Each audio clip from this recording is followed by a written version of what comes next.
Heavenly level episode 72 में आप सभी का स्वागत है। जैसे कि हम सभी ने लास्ट एपिसोड में देखा था, हान ने को ढूंढ लिया था। अब वहाँ पर बहुत तेज ब्लास्ट हुआ था जिससे वो लड़का निकल गया था। हान उस पर अटैक ही करता है, लेकिन जो उसका बाप होता है ना, वह बीच में आ लेता है और अपने बेटे को बचा लेता है। उसका बेटा कहता है अब चलो, अब मेरे पिताजी यहाँ पर आ चुके हैं तो मुझे यहाँ पर करने की कोई भी ज़रूरत नहीं है। उसका पिता उसे कहते हैं कि हिलो मत ना। फिर वो कहता है चलो मैं भी इसे देख लो, जी वहाँ का सिर है ना जो मेरा है। लेकिन जब इसके मुँह पर खून के टिपके गिरते हैं, क्योंकि उसका बाप का जो हाथ होता है ना, हान ने उस पर अटैक किया होता है। उसका बाप उसे कहता है भागो। फिर हमें दिखाया जाता है हान और उसके जो फादर होते हैं ना, उनके बीच में बहुत तेज़ लड़ाई हो रही होती है। उनके बीच में बहुत ज़्यादा लड़ाई हो रही होती है। तो उसका बेटा है ना, वो भागने की वहाँ से कोशिश कर रहा होता है, लेकिन जो हान होता है ना, हान उसके बाप की जो पीठ होती है ना, उसमें तीन में घुसा देता है तलवार। फिर उसका बाप उसे कहता है तुम्हारी जो प्लानिंग है ना वो आसान नहीं है, लेकिन जो मेरे बेटे ने बहुत सालों से मेहनत की हुई है ना, मैं तुम्हें बेकार नहीं होने दूंगा। फिर हान उसे कहता है तुमने अपने बेटे को अच्छी शिक्षा नहीं दी, इसलिए उस आज ऐसे आदमी बन चुका है और तुम बेवकूफ़ कहीं के। फिर हमें दिखाया जाता है हान पर वो बहुत देर अटैक करता है और वहाँ पर इतना बड़ा ब्लास्ट होता है कि बहुत से आदमी तो सोचने लगते कि हान मारा गया, पर हान बच चुका होता है। हान उसे कहता है ओह इतना डेंजरस स्पीड टम्बाइन आइसोल। फिर उस पर चिल्लाता है और उस पर बहुत तेज अटैक करता है। लास्ट में देखा जाए ना तो उसके बाप को मार ही डालता है हान। और उसका बाप होता है ना, अपने मन में सोच रहा होता है अपने बेटे के बारे में बहुत ज़्यादा वो, लेकिन जो मेरा काम है ना वो पूरी तरह से बेकार नहीं है। उसका बेटा चिल्लाते हुए कहता है कि फादर। फिर आप वहाँ से वहाँ से वो चला ही जाता है और जाते जाते सोच रहा होता है कि फादर आप फिक्र मत करिए, मैंने एक बड़ी अचीवमेंट प्राप्त कर लिया है और आज से आप बहुत ज़्यादा खुश हो गए। फिर सीन शिफ्ट होता है, हमें सीन दिखाया जाता है टियानवु सिटी का। वहाँ पर एक सैनिक है ना चिल्ला रहा होता है कि सिटी को सील करो, सिटी को सील करो। सिटी रोड का आदेश है कि सिटी को जल्द से जल्द सील करो, ना कोई अंदर आने पाए ना कोई बाहर जाने पाए।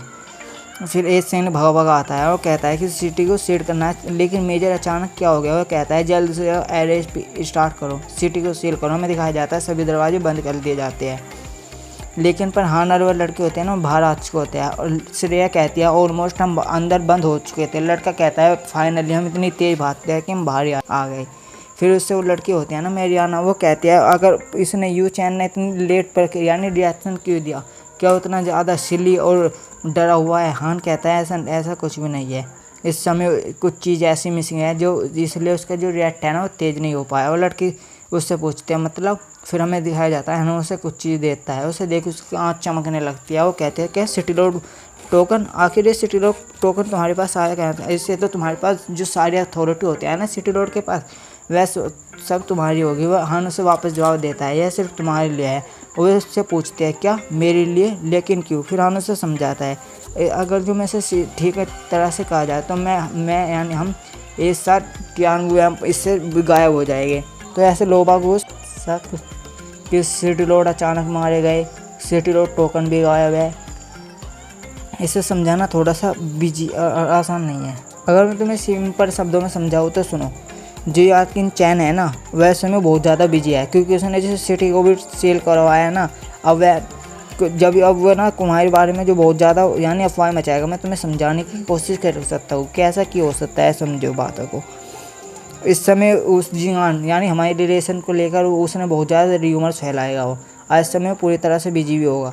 वह बहुत ज़्यादा अफवाह फैलाने की कोशिश करेगा कि तुमने यून फैमिली की सबसे बड़ी बेटी ने धोखा दिया अपनी फैमिली को भी, और उसने जो यून जिन का ना उसे भी मार डाला, और मेरे पिता का है ना उसे भी गायब कर डाला। हमारे पास अपनी सिद्ध की साफ को करने की कोई भी चीज़ नहीं होगी। इसलिए तुम्हें सिंपल समझो में कहा जाए तो समझाना मुश्किल है और इसका विवरण भी नहीं किया जा सकता, लेकिन आप यून फैमिली के धोखेबाज है। एक वेश्या जिसने यून चिन चैन और उसके पिता के मौत का कारण बना, वह निश्चित रूप से सबूत भी तैयार करेगा। फिर हमें दिखाया जाता है वो लड़का ना लेटर लिख रहा होता है। फिर हमें बताया जाता है कि इस लेटर के अंदर इसने लिखा क्या है। इसने लिखा है राजधानी के यू परिवार की बेटी जिसका नाम मेरियाना है, वह 4 बुरी बहकने वाली औरत है। मेरे पिता और यून परिवार के अन्य लोगों को द्वारा जब वो बेनकाब हो गई तो उसने मेरे पिता को मारने के लिए एक योजना। वह बहुत बेदर्द भावनाशील औरत है और उसने यून चैन और एक तथार्थ स्थिति में विद्रोही करा और जिन्हान का सिर काट दिया। दिखाया जाता है वह अपने सैनिक से कहता है कि जो अफवाह स्टोरी है ना पूरे में फैला दो। फिर वह कहता है जल्द ही जो तुम्हारी स्थिति है ना तुम्हें सबके सब जान जाएंगे और हाँ जो है ना जिन हान को मैंने मारा है इस बारे में भी सबको पता चल जाएगा। फिर वो आगे कहता है कि तुम्हारी यानी मेरियाना तुम्हारी जो रेपुटेशन है ना वो पूरी तरह से ख़राब हो जाएगी। फिर सीन उसके हान होता है ना, हान उसे कहता है कि जो हमारी सोसाइटी में स्थिति है ना वह पूरी तरह से डिस्ट्रॉय हो जाएगी और जो तुम्हारी आज की सिचुएशन हो जाएगी ना बदनामी वाली की, इसे टालने के लिए मुझे एक अफवाह की ज़रूरत है। फिर वो लड़की मन ही मन घबरा जाती है सोची। फिर उनसे कहता है लेकिन फिर भी जो देखा जाए तुम्हारे पास यह चीज़ है, टियान युआन सिटी में फाइट बैक भी कर सकती हो। फिर वो कहते हैं ऐसे तुम्हारे जो दुश्मन है ना वे भी पूरी तरह से डिटेल के साथ तैयार हो जाएगा। वह लड़की उसका जाने इसका शुक्रिया अदा करती है। फिर वो ऐसे कहता है ना कि जो तुम्हारे हाथ में टोकन लगा ना ये उसके यानी यूटा यानी वो मरा था ना उसका बाप, उसने अपने अंडरवेयर में दे रखा था। यह सुन उस लड़के को गुस्सा आ जाता है। वो कहती है तुमने मुझे इससे पहले ये बात क्यों नहीं बताई। फिर हमें दिखाया जाता है हान उसे अपने मन ही मन में कहता है जो भी मेरी सारी परेशानी है ना मैंने इस लड़के पर डाल दिया है, अब मुझे कुछ सोचने की ज़रूरत है। फिर अपने मन ही मन में कहता है क्या मेरी वाइफ सच में मेरी यानी मेरे उसमें होगी। वह सोच बहुत ज़्यादा खुश होने लगता है। फिर वो कहता है अभी भी एक चिंता करने की बात है और बात यह है कि जो शैडो स्ट्राइक असैसिन्स है ना मैंने सुना है कि उन्होंने मुझे यानी मारने के लिए एक सेंट एनम के बंदे को भेजा है कि वो अभी तक आया नहीं है।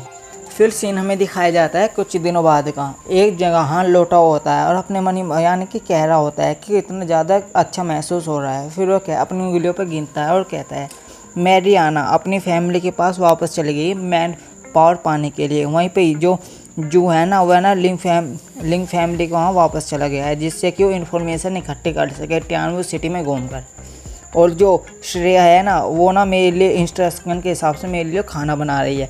फिर वो कहता है फाइनली अब मैं अकेला हूँ और मैं कंफर्म कर सकता हूँ कि मेरे प्लेस में कौन है यार।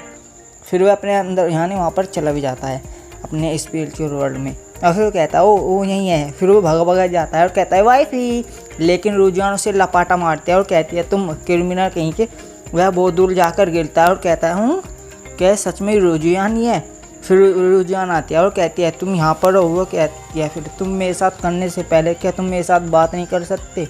वह उसके पास जाता है और कहता है तुम तो असली हो, मुझे लगा था कि तुम्हारी जो फिगमेंट है यह सिर्फ मेरी एक इमेजिनेशन है। फिर ऐसे वापस जवाब देती है और कहती है मैंने तुमसे कहा था कि चाहे कुछ हो जाओ मैं हमेशा तुम्हारे साथ रहूँगी, चाहे मेरी ये सिंगल सोल क्यों ना रहे, मैं हमेशा तुम्हारे साथ रहूँगी। फिर वो आगे बताती है उस दिन मुझे ऐसा लगा कि मैं तो बिल्कुल मर ही गई हूँ, लेकिन हमारे बिछड़ने से पहले ही एक अजीब सी पावर ने मुझे अपनी ओर अट्रैक्ट कर लिया। मैं अपनी कॉन्शसनेस पूरी तरह से खो चुकी थी, लेकिन धीरे धीरे उसकी वजह से ही जो मेरी कॉन्शसनेस है वापस आई और जो मेरी सेंस करने की सत्य है वो भी आई, लेकिन अभी मैं बहुत ज़्यादा वीक हूँ। फिर वो कहती है एक दिन मुझे अचानक ये चीज़ फील हुई। फिर हमें दिखाया जाता है उसकी छाती के बीच में एक स्नोक यानी अजीब सी चीज़ घूम रही है। फिर वो कहती है यह हो रहा जब मैं महसूस हुआ तो मुझे ऐसा लगा ये बहुत ज़्यादा फैमिलियर है और शायद मैं इसे जानती हूँ। फिर वो अपनी बातें आगे बढ़ाती है और इसकी मदद से मैं अपनी जो अपीयरेंस है जो शरीर है ना ये बना पाई हूँ। फिर वैसे हान दिखता है और कहता है ये तो एक सेंट सीरम मैजिक आइस है। फिर वह कहता है ये तो बहुत ज़्यादा खतरनाक है और कहते तुम इसकी वजह से कंट्रोल कर मेरे शरीर के अंदर आ पाई हो और मेरी बॉडी और स्पिरिट के साथ दिखाई दे रही हो। फिर वह उसे गले लगा लेता है। वो कहता है तुम मुझे मिलना ज़िंदगी का सबसे खूबसूरत सपना है, तुम मेरे लिए एक आशीर्वाद हो। फिर वो कहते हैं आखिरकार गॉड एडमरेशंस की मदद से तुम्हारी जो सोल है वो कीप इट हो पाई। फिर वो कहते हैं आगे भी बढ़ाता है हान अपनी बात और कहता है मुझे लगता है कि मेरी जो एक सोल थी ना वो मिसिंग हो गई थी और मैं तो पूरी तरह से मर ही चुका था, लेकिन तुम्हारी वजह से अब मैं यानी जीने में कामयाब रहा हूँ।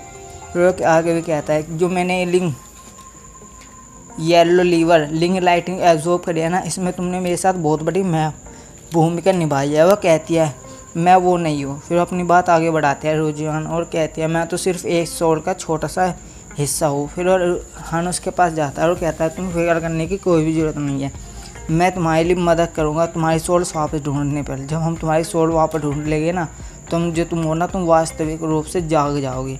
फिर वो अपनी बात आगे भी बढ़ाता है लेकिन कहता है तुमने मेरी बहुत ज़्यादा मदद करी है तो मुझे उसके लिए सही होगा कि मैं तुम्हें यानी भुगतान करूँ। फिर हमें दिखाया जाता है वैसे कहता है कि मैंने एक ऐसी टेक्निक सीखी है जिससे तुम्हारी स्पिरिट की सत्य है ना वह बहुत ज़्यादा यानी स्ट्रॉन्ग हो जाएगी। फिर वो कहता है आज से मैं तुम्हें धीरे धीरे सिखाऊंगा। फिर हमें दिखाया जाता है वह उसे बेड पर ले जाता है और उनका खेल शुरू हो जाता है। फिर सीन शिफ्ट होता है, हमें दिखाया जाता है श्रेया उसे देख रही होती है और कह रही होती है मुझे लगता है मास्टर अपने कल्टीवेशन मोड में चले गए हैं। वह लड़का भी उसे कहता है वह आदमी कितना घटिया इंस्पिरेशन दे रहा है, क्या वो सच में कल्टीवेशन कर रहा है। फिर वो लड़का अपनी बात आगे बढ़ाता है और कहता है मुझे उसे बताना कि इन चेंग है ना, उसने ना जिनान का जो सेल है ना वो स्काई कमांडर के पास भेजने के लिए खुद जा रहा है। और इसके साथ हमारा एपिसोड ख़त्म होता है। अभी तक आपने मेरी वीडियो को लाइक नहीं करा तो लाइक कर दीजिए, चैनल को सब्सक्राइब कर दीजिए। Thank you.